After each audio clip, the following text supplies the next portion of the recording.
এই জন্য রমজান দামি মাস। রমজান আলাদা বাপ, রমজান আলাদা, রমজান মুমিনের জন্য আলাদা।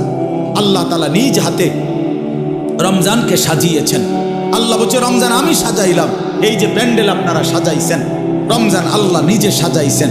আল্লাহ বলে বান্দা দেখো আমার সাজটা আমি সেট আপ করলাম, রমজান তুমি শুনো আমার কাছে। তো আল্লাহ নিজে বলতেছে বান্দা, এক নম্বরে বিগত 11 মাসের সমস্ত হুকুম আহকাম যথারীতি বহাল থাকবে। যেটা যেমনে আছে, যেটা হালাল এখনো হালাল, যেটা হারাম এখনো হারাম, 5 ওয়াক্ত নামাজ সহ অন্যান্য বিধান এটাও চলমান।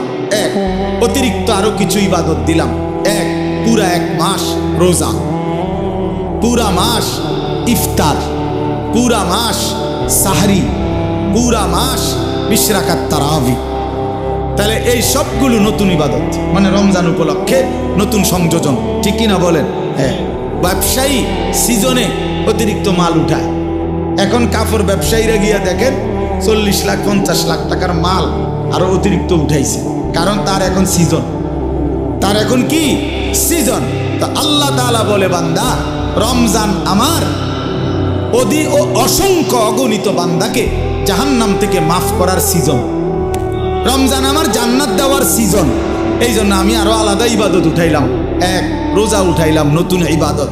ইফতার এটাও ইবাদত, সাহারি এটাও ইবাদত, 20 রাকাত তারাবি এটাও ইবাদত। রমজানের শেষ দশকে আরো ইবাদত উঠাইলাম, আরো মাল উঠাইলাম আমরা। রমজানের শেষ দশক এতেকাফ, আল্লাহর ঘরের বিধান, এতেকাফ করা এটাও ইবাদত। রমজানের শেষ দশকের বেজর রাত্রিতে সবে কদরের তালাশ এটাও ইবাদত। বলেন আলহামদুলিল্লাহ। তাহলে আল্লাহ তাআলা 6টা বড় বড় নতুন ইবাদত দিছেন রমজানে। 1 নাম্বার রোজা, 2 ইফতার, 3 সাহরি, 4 20 রাকাত তারাবি, 5 এতেকাফ, 6 সবে কদর। কয়টা হইল? এই 6টা নতুন ইবাদত। এবার আল্লাহকে যদি বলেন আল্লাহ ইবাদত আগেরটির লগে আরো নতুন দিছেন বাড়াইয়া, নেকির কি অবস্থা? নেকি দিবেন কেমন? আল্লাহ বলতো সেটাও শোনো, আমি আল্লাহ আমার রাসূলের মাধ্যমে শুনাইছি। একটা নফল ইবাদত ফরজের সমান, একটা ফরজ 70টা ফরজের সমান। হ্যাঁ, এরপরে একজন রোজাদারকে ইফতার করাইবা 3টা পুরস্কার, গুনাহ মাফ, গুনাহ মাফ, জাহান্নাম থেকে মুক্তি, রোজাদারের সমপরিমাণ নেকি। নেকি বাহিরটা কেমনে সাজাইলাম? আল্লাহ বলে বাহিরটা সাজাইলাম হলো এই, জান্নাতের দরজা খুলে দিলাম, জাহান্নামের দরজা বন্ধ করে দিলাম, সব শয়তান এবং দুষ্ট জিন শেকলে বন্দি করে দিলাম, সব দিক বন্ধ কইরা 8 কাঠ বাইন্দা দুয়ার খোলা শুধু একটা, সব দিক ক্লিয়ার, এদিক কোনো আন্দিয়া বাইরিবার জায়গা নাই, দরজা শুধু এইটা দিয়া ঢুকবা, এটা দিয়া বাহির হইবা। আল্লাহ যেন বলছে পুরা মাস আমি আল্লাহ নেকিও বাড়ায় দিলাম, ইবাদতও বাড়ায় দিলাম, জাহান্নামের দরজা বন্ধ করলাম, শয়তানকে বন্দি করলাম, জান্নাতের দরজা খোলা রাখলাম। এবার পুরা রমজান যেখান দিয়া রওনা দাও, কুমিল্লা থেকে, চিটাগাং থেকে, খুলনা থেকে, সিলেট থেকে, বাংলাদেশ থেকে, লন্ডন থেকে, ইউরোপ থেকে, আমেরিকা থেকে, সৌদি আরব থেকে, বাহরাইন থেকে, যেখান থেকেই আমার রমজানে রওনা দিবা, আমার বন্দিগি, আমার হুকুম মানবা, গুনাহ ছেড়ে দিবা, আমার ইবাদত করবা, মাস শেষে একটাই দরজা মিলবে, সেটা শুধুই জান্নাত, শুধুই জান্নাত, শুধুই জান্নাত। 30 দিনের মাথায়, 29 দিনের মাথায় সব ইমানদার জান্নাতে ঢুকবে, কারণ দরজা তো খোলাই শুধু জান্নাতে। বুঝেন নাই কথা? তো আল্লাহ তাআলা বলেন ইয়া আইয়ুহাল্লাযীনা আমানু কুতিবা আলাইকুমুস সিয়াম, বান্দা আমি ফরজ করেছি, এটা আমার ফরজ, রমজান রোজা তোমাদের উপরে ফরজ করা হলো, কামা কুতিবা আলাল্লাযীনা মিন ক্বাবলিকুম। আল্লাহ বলেন ঘাবড়াইও না বান্দা, পারবা। হঠাৎ করে লাভ দিয়ে উঠতো না যে আমি 8টার থেকে 9টা বাজতেই নাস্তা দেরি হলে আমার মাথা গরম হয়ে যায়, হুজুর আমি পারতাম না। আল্লাহ বলে না, পারবা। তোমাদের পূর্বেও সমস্ত ইমানদার বান্দাকে আমি আল্লাহ এই রোজা ফরজ করেছিলাম, তারা যেহেতু পারছে তুমিও পারবা।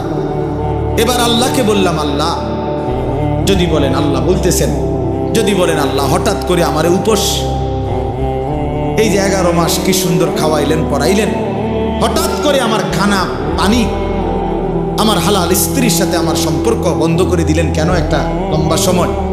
আল্লাহ বলেন, বান্দা অভাবের কারণে না, আমার ভান্ডারে কমে গেছে এই জন্য না, বরং লাআল্লাকুম তাত্তাকুন, আমি আল্লাহ এই রোজার মাধ্যমে, রমজানের মাধ্যমে 1 মাসেই আমি আল্লাহ ওয়াদা দিচ্ছি তোমাকে মুত্তাকি বানাবো, আর 1 মাসের মুত্তাকি হলেই 1 মাসেই জান্নাতি বানায়। 1 মাসে মুত্তাকি, 1 মাসে জান্নাতি। লাআল্লাকুম তাত্তাকুন, এই 4টা কথা, এখানে মোট 4টা কথা। আমারে আর অল্প একটু সময় দেন। এই 4টা কথা এখানে। 1, হে ঈমানদারগণ। 2, তোমাদের উপরে রোজা ফরজ করা হলো। 3, তোমাদের পূর্ববর্তীদের উপরেও ফরজ করা হয়েছিল। 4, তোমাদেরকে মুত্তাকি বানানো হবে। কয়টা কথা হইল? 4। এই 4টা কথার 4টা সামান্য একটু ব্যাখ্যা বলি।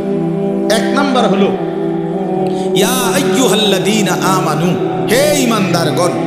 প্রিয় ভাই আমার নওজোয়ান, এই কথাটা ইনসাফের সাথে 1টা মিনিট শুধু শুনেন। এই শব্দটা কোরআনুল কারীমের মধ্যে 89 বার আছে। 89, 8, 9। তাইলে আমার প্রশ্ন হইল, আল্লাহ তাআলা 89 বার কোরআনুল কারীমে আমাদেরকে ডাক দিছে। তোমারে ডাকছে, আমারে ডাকছে। আলাদা আলাদা চিন্তা করলে এখানে আমরা যারা বসছি আমাদের প্রত্যেককে ডাকছে, ডাকছে কিনা? হে ঈমানদার, হে ঈমানদারগণ, হে ঈমানদারগণ। 89 বার ডাকছে, 89 বার। 89 বার ডেকে কখনো বলছে নামাজ পড়তে, কখনো বলছে রোজা রাখতে, কখনো বলছে হজ করতে, কখনো বলছে গুনাহ ছেড়ে দিতে, কখনো বলছে আল্লাহ তাআলার ইবাদত করতে। এইভাবে 89 বার কোরআনুল কারীমের মধ্যে বলছে। 23 বছর লাগাইয়া বলছে। 30 পারা কোরআনের মধ্যে বলছে। জিব্রাইলের মাধ্যমে পাঠিয়ে বলছে। প্রিয় নবী সাল্লাল্লাহু আলাইহি সাল্লামের কাছে নাজিল করে বলছে। কোরআন শরীফের একটা আয়াত আছে, আয়াতে আল্লাহ জিজ্ঞেস করছে আমাদেরকে, ফাবি আইয়ি হাদিসিম বাদাহু ইউমিনুন। এই প্রশ্নের উত্তর আপনারা দিবেন এখন। আল্লাহ বলছে, বান্দা, এই যে আমি মনে করো এক একটা কথা 89 বার বললাম, 80 বার, 82 বার আমি আল্লাহ নামাজের কথা বললাম। 23 বছর আমি কোরআন নাজিল করলাম। 30 পারা কোরআন নাজিল করলাম। আমি আল্লাহ আমার রসুলের কাছে নাজিল করলাম, শ্রেষ্ঠ ফেরেশতা দিয়ে নাজিল করলাম। আল্লাহ এবার জানতে চাইছে, ফাবি আইয়ি হাদিসিম বাদাহু ইউমিনুন। আমার বান্দা বলো না, এরপরে আমি আর কোন কিতাব নাজিল করিলে, এর চাইতে দামি আর কি নাজিল করিলে, এর চাইতে দামি আর কোন রসুলের কাছে পাঠাইলে, এর চাইতে দামি আর কোন ফেরেশতা দিয়া পাঠাইলে। 23 বছর বলার পরে আর কত বছর বললে? 30 পারা কোরআন নাজিল করার পরে আর কত পারা নাজিল করলে? 89 বার বলার পরে আর কতবার বললে? 82 বার বলার পরে আর কতবার বললে? তুমি বান্দা বলো, আমার কথা মেনে নিতা? আল্লাহ জানতে চাইছে। কোরআন শরীফের আয়াত, ফাবি আইয়ি হাদিস।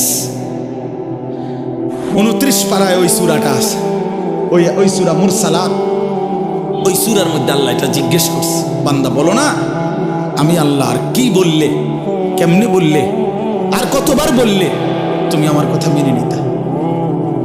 অতএব বাপ যারা নামাজ পড়েন না, নওজোয়ান ভাই তোমরা যারা নামাজ পড়ো না, দোস্ত ইনসাফের সাথে এই রাত অন্ধকারে একাকী 1টা মিনিটের জন্য হলো যদি মায়ের বুকের দুধ পান করে থাকো ভাইয়া, তো একবার হলো, যদি মুসলমানের ঘরে জন্ম নিয়ে থাকো বন্ধু, একবার হলো ভাইবো যে তোমার আল্লাহ তোমার কাছে জানতে চাইছে যে বান্দা, আমি আর কতবার বললে, আমি আর কত পারা নাজিল করলে? আমি 23 বছর বলে গেলাম। 23 বছর বলার পরও যেহেতু হয় নাই, তুমি বলে দাও বান্দা, আমি আল্লাহ আর কতবার বললে, কত বছর বললে তুমি আমাকে মেনে নিতা, আমার কথাগুলো মেনে নিতা? কি বলবো? হ্যাঁ, কি জবাব দিবেন বলেন? জবাব দেন। বেনামাজি জবাব দেন, সুদখোর জবাব দেন, এই হারামখোর জবাব দেন, বলেন। আর কত বছর বললে, কতবার বললে সুদ ছেড়ে দিতেন? আর কতবার বললে মিথ্যা ছেড়ে দিতেন? যেই বোনেরা বেপর্দা, ওই বেহায়া বেপর্দা নারীকে জিজ্ঞাসা করেন, এই অসভ্য বেহায়া নারী, আর কতবার বললে তুই পর্দা করতি বোন? বল, বলে। আহ, কিভাবে কিভাবে সম্ভব? আমি জিন্দিগিতে বহুত চিন্তা করে দেখছি, আমি বহুত ভাবছি।